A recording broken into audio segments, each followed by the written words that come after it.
Well, hello there. I'm Kim Berry, editor of Food and Drink Business.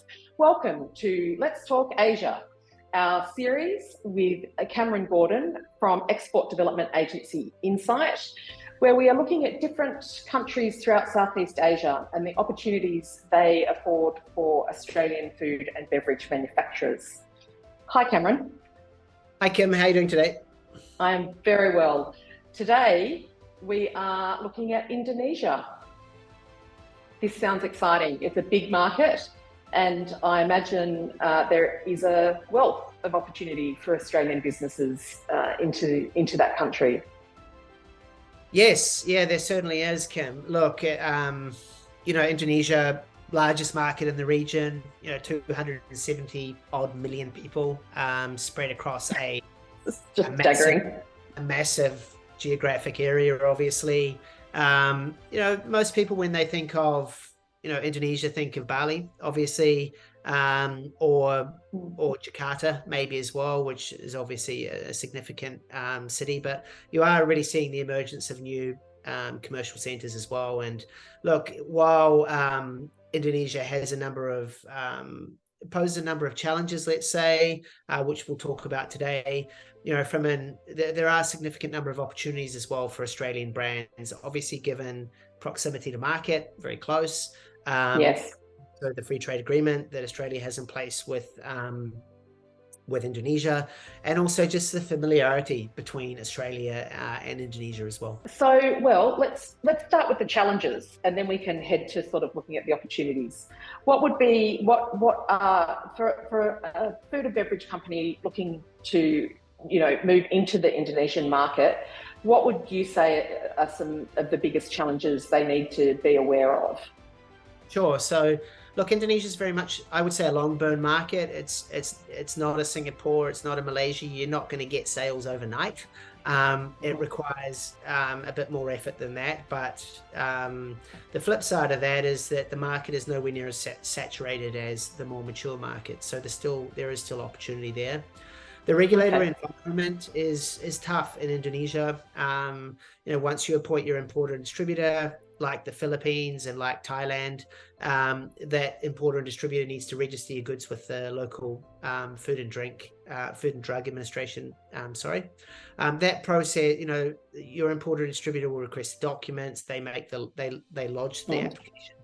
That can take anywhere from typically 3 to 12 months. That process. It's a very long process. So for that reason, it's really important that one, you do your homework on the market, and two, that you get the right partner in place, because while importers and distributors manage importing and distribution, in the case of Indonesia, that compliance aspect is very important. So you should be looking for an importer and distributor with a proven track record on compliance, because if you go into the system and you've got an importer and distributor who has no experience on that, it's gonna be a nightmare. So you get all these months in, and what you get back is a rejection. Oof. Yeah, because it's been done incorrectly. I completely agree. Halal is a consideration for Indonesia, obviously. Look, regardless of how Australian businesses feel about halal, if you're going to play in the Indonesian market from a commercial perspective, having that halal certification definitely grows your horizons in terms of the consumers that you can reach, the channels that you can sell in. While in most basic consumer categories, halal isn't mandatory, there is talk by the Indonesian government of making halal certification compulsory across food products in the future. Whether that happens or not sure, but it is a consideration. But from a purely commercial perspective, if you can be halal certified, it definitely helps you and your importer and distributor to access more channel and also more consumers with that product, with your product. In terms of supply chain, cold chain, it's definitely getting better. When we started our business 12 years ago, frozen and chilled was an absolute challenge. And nowadays, you've got short shelf life dairy coming through. You've got seafood, chilled meat coming through.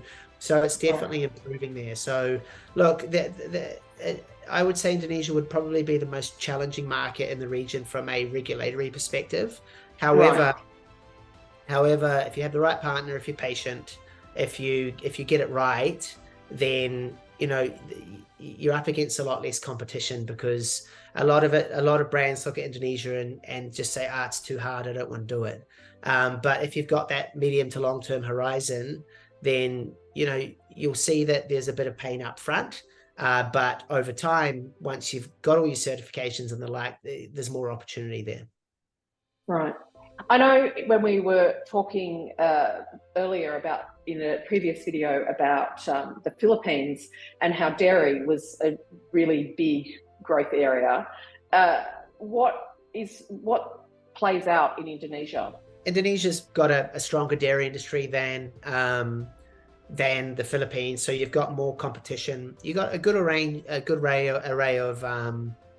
of yogurts, ice creams, milks, fresh milks even available locally in Indonesia. And obviously going up against local brands, Australian companies will find it difficult to stay within range of those local brands, given the quality of dairy in Indonesia is actually pretty good. There is still opportunities though in more premium channels, obviously grocery channels, across Bali, across Jakarta, and across other major centers, for premium dairy. And there is definitely demand there for Australian natural cheeses, yogurts, milks, etc. The plant-based phenomenon, let's call it, is growing significantly across Indonesia. From a plant-based milk, you've actually got a number of local players in that category as well. Meats is growing as well. Your tried and true, pantry snacking categories are doing well too.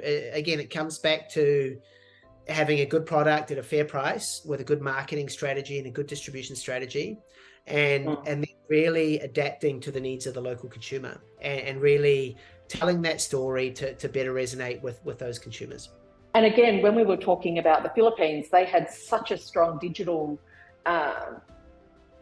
culture, for want of a better word, but also, they're spending more hours on social media in the Philippines than they are on watching TV.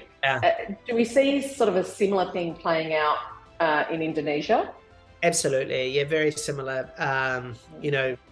If you look at Bali and the Bali lifestyle, obviously, Insta Facebook consumption is right up there. So again, it really is about looking at the market, segmenting accordingly, looking at your different buckets of consumers. That's the wrong term. We shouldn't call consumers, put them in buckets. Whether it's an expat market or whether it's a young market, a local consumer that has a demand for imported Australian goods. But it's really about talking to them in a way that they like to be talked to, and a way that is familiar to them, to really try and build some credibility with them. Because even brands that are top of their game in Australia, in Coles and Woolies, they're starting again when they come to these new markets. So you've really got to build it up from the ground. Absolutely fascinating once again. Thank you so much, Cameron. To our viewers, thanks for tuning in. Don't forget that there's a whole host of other countries that we've looked at in this series. And that's it for today.